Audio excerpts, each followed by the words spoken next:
कोटि ब्रह्मांड नायक राजाधिराज योगीराज परब्रह्म सच्चिदानंद भगवान विश्वात्मक गुरुदेव को विराट स्वरूप को कोटि कोटि प्रणाम, कोटि कोटि भाव शमन अर्पण। सब घट में कोलू फिरे महा अमीरस जाए, एक आत्मा मालिक गुरु बिना विष हलाहल खाए। इस धरती के ऊपर जब हमारा जन्म होता है तब हमारे भीतर एक परम सत्य, एक दिव्य पुरुष जिसको अक्षय पुरुष भी कहते हैं, जिसको आत्मा मालिक भी कहते हैं, जिसको आत्मा राम भी कहते हैं, जिसको ब्रह्म भी कहते हैं, जिसको जिस रूप में अनुभव मिलता है वह उसका वैसा नाम दे देता है, लेकिन उस मालिक का एक ही नाम है और वह नाम है आत्मा। यह आत्म रूप का निरंतर अमृत प्रत्येक देह के अंदर बरसता है, लेकिन मनुष्य जिस दिन से जन्म लेता है उस दिन से बाहर के रस, बाहर के सुख की आस करते करते अपने जीवन को बिताने लगता है। समस्त घटों के अंदर, समस्त हृदयों के अंदर, समस्त दिलों के अंदर उस आत्मा का अमृत निरंतर बरसता है, लेकिन उस अमृत को कैसे पाया जाए, उस अमृत को कैसे पिया जाए, उसके लिए हमें हमारे भीतर जो विराजमान है उसकी ही इच्छा करना होगी, उसकी ही प्यास जगाना होगी। जब तक हम हमारे भीतर विराजित उस अविनाशी की इच्छा नहीं करते, उसकी आश नहीं करते, तब तक हमें आत्मा का अमृत नहीं मिल सकता। आज दुख का मूल कारण है, इस दुनिया के अंदर जो कुछ भी हम सह रहे हैं, जो कुछ भी हम भोग रहे हैं, यह सब हमारा ही किया धरा है। जब तक हम उस मालिक की प्यास नहीं जगाएंगे और उस मालिक के दर्शन के लिए जब तक हमारा दिल भीतर से नहीं रोएगा, तब तक हमें सुख, हमें आनंद की प्राप्ति नहीं हो सकती। क्या है वह आनंद, क्या है वह सुख, क्या है वह चिन्मय स्वरूप जिसको पाने के लिए जोगी निरंतर ध्यानस्थ है, निरंतर तपस्या करते हैं। संसार के अंदर दिखाया जाता है असंख्य तीर्थ है, असंख्य मंदिर है, असंख्य गिरजाघर है, असंख्य धर्म स्थल है, लेकिन कोई व्यक्ति वहां जाता है और उसे किसी प्रकार का अनुभव नहीं मिलता, वह दूसरों को भी नहीं बताता क्या हुआ, क्यों गए थे, समय खराब हुआ। ऐसे ही धीरे धीरे धीरे धीरे हमारे जीवन का समय खराब हो जाता है। फिर दूसरा जन्म, फिर तीसरा जन्म, ऐसे असंख्य जन्म हम लेते हैं, लेकिन हमें यह भान नहीं होता कि मेरे स्वयं के अंदर मेरे मालिक का अमृत निरंतर बरसता है। उस अमृत को पीने के लिए क्या कला है, उसकी एक ही कला है। लोग बड़े बड़े महल में रहते हैं, बड़े बड़े नगरों में रहते हैं, बड़े बड़े शहरों में रहते हैं, बड़े बड़े उद्योगपति हो जाते हैं, लेकिन वह कला सिर्फ सद्गुरु से मिल सकती है कि हमें कहाँ रहकर वह अमृत मिल सकता है। हमारा यह शरीर चेतनगढ़ है।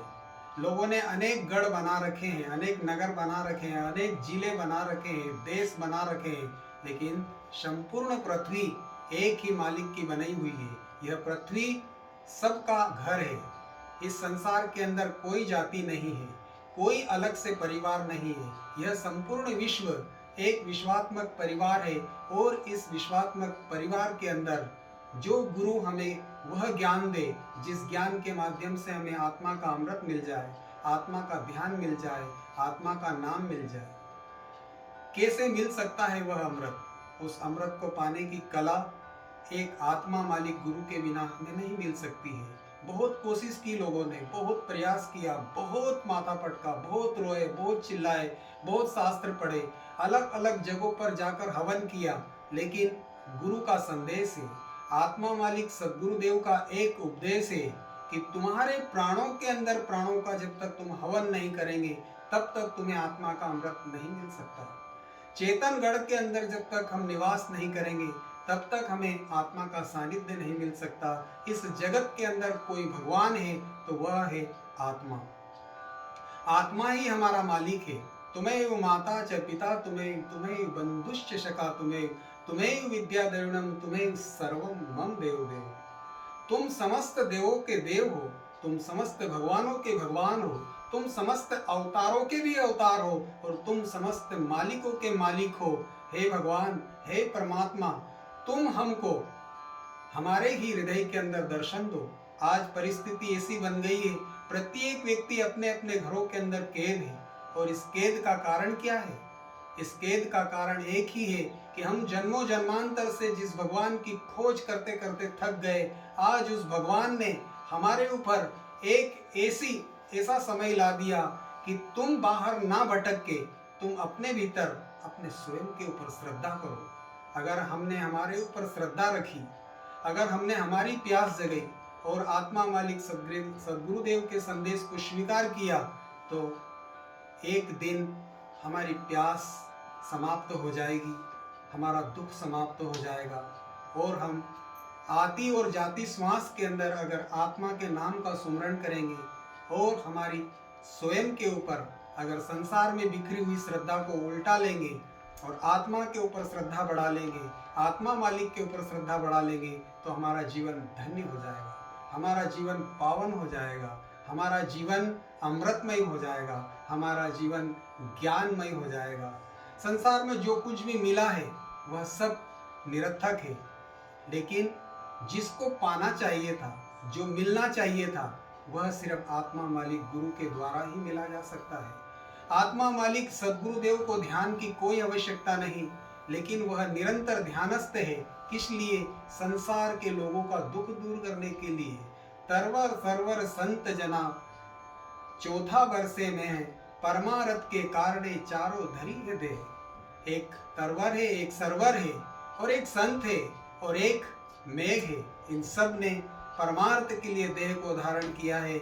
इसलिए सद्गुरुदेव का यह संदेश है, सद्गुरुदेव की एक ही इच्छा है कि समस्त संसार के लोग अपने जीवन के अंदर जीते जी उस परम आनंद को पाले, उस परम भक्ति को पाले, उस परम ज्ञान को पाले, जिस ज्ञान को पाने के बाद दूसरे ज्ञान की आवश्यकता ना रहे, दूसरे किसी भी आडंबर की आवश्यकता ना रहे। उस जगत के मालिक का अगर हम अपने हृदय के अंदर निरंतर ध्यान करें, निरंतर नाम का स्मरण करें, तो हमारा यह जीवन धन्य हो सकता है, हमारा यह जीवन पावन हो सकता है।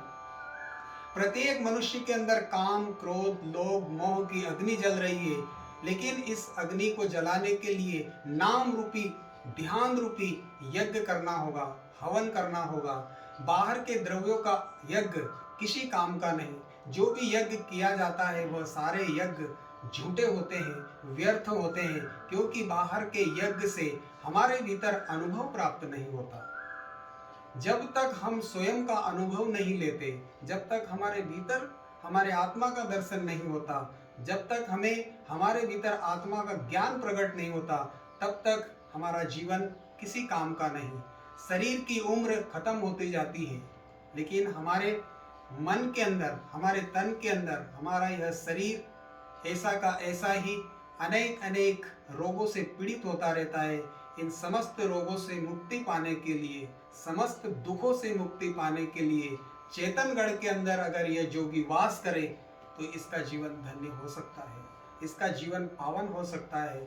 आज संसार की जो परिस्थिति है, यह परिस्थिति तुरंत सुधर जाएगी, तुरंत हमारे जीवन के अंदर आनंद बरस जाएगा। सबसे हाथ जोड़कर एक ही विनती है, एक ही प्रार्थना है कि अपने भीतर जो मालिक विराजमान है, उस मालिक की इच्छा करो, उस मालिक के ऊपर श्रद्धा करो, उस मालिक के ऊपर प्रेम करो और अपने तन को तीर्थ बना लो। जब हम इस दुनिया से जाएं तो हंसते हंसते जाएं। जो संत है, जो ज्ञानी है, जो तत्व को जानता है, जो तत्वदर्शी है, जो आत्मा का दर्शन किया है, वह संत इस जगत से हंसते हंसते जाता है। इसके बहुत सारे उदाहरण हैं। जीसस क्राइस्ट, सुकरात, मीराबाई, नानक, कबीर, दादू, पलटू, संत ज्ञानेश्वर महाराज, ऐसे असंख्य, तुकाराम महाराज, ऐसे अनेक महापुरुष हुए जो इस संसार से हंसते हंसते गए, जिन्होंने आत्मा को नहीं जाना और रोते रोते गए, आए भी रोते हुए और गए भी रोते हुए। अगर आप आत्मा मालिक सद्गुरुदेव का संदेश मानेंगे, जानेंगे, हमारी बात को मानने से पहले दिल में यह श्रद्धा बिठा लो कि यह संत नहीं, बल्कि गुरुदेव का ही संदेश है। गुरुदेव ही कह रहे हैं, गुरुदेव की एक ही वाणी, एक ही संदेश, एक ही उपदेश। हर जब भी कोई जीव उनके पास जाता है, जब भी कोई साधक उनके पास जाता है, गुरुदेव कहते हैं अपने स्वयं के आत्मा के ऊपर श्रद्धा करो। तुम्हारा गुरु तुम्हारे भीतर है, तुम्हारा भगवान तुम्हारे भीतर है, तुमसे भिन्न कुछ भी नहीं। समस्त ब्रह्मांड का रहस्य, समस्त ब्रह्मांड का रहस्य तुम्हारे भीतर है। अगर सच में उसे जानना है, उसको पहचानना है, तो उस मालिक को समय रहते हुए अपने भीतर खोज करो, अपने मालिक की प्यास जगाओ और अपने जीवन को धन्य बना लो। चेतन गढ़ में रहो रे जोगी, चेतन गढ़ में रहो, चेतन गढ़ में रहो रे जोगी, चेतन गढ़ में रहो। कौन है अपना कौन पराया, कौन है अपना कौन पराया, सबके प्राण रंगो रे जोगी, चेतन गढ़ में रहो,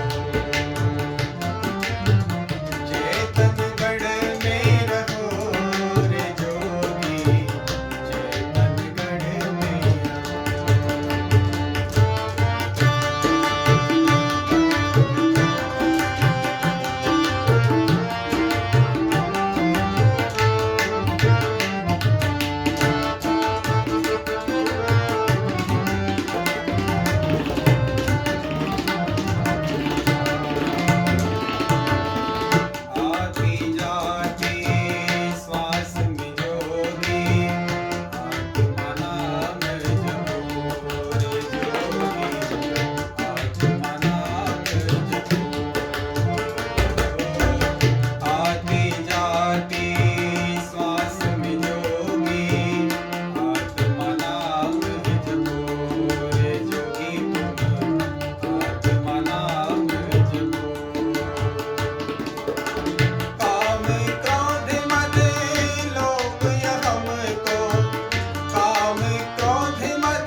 निरंतर अपने आत्मा मालिक सद्गुरुदेव का दर्शन करते हुए अगर कोई जीव अपना जीवन जीता है तो अंत समय में हंसते हंसते अपने आत्मा मालिक के धाम में प्रवेश करेगा, हमेशा के लिए अमरापुर में वास करेगा। यह आत्मा मालिक सद्गुरुदेव का संदेश है। सबका मालिक आत्मा, आत्मा जगत का सर्वोत्तम सत्य है। उस आत्मा को पाने के लिए हम जहाँ हैं वहीं बैठकर अपने आत्मा मालिक का दर्शन अपने हृदय में करें। यही है ध्यान, यही है ज्ञान, यही है मोक्ष। प्राप्त सेवा आत्मा मालिक सद्गुरुदेव के श्री चरणों में समर्पित। आत्मा मालिक, आत्मा मालिक।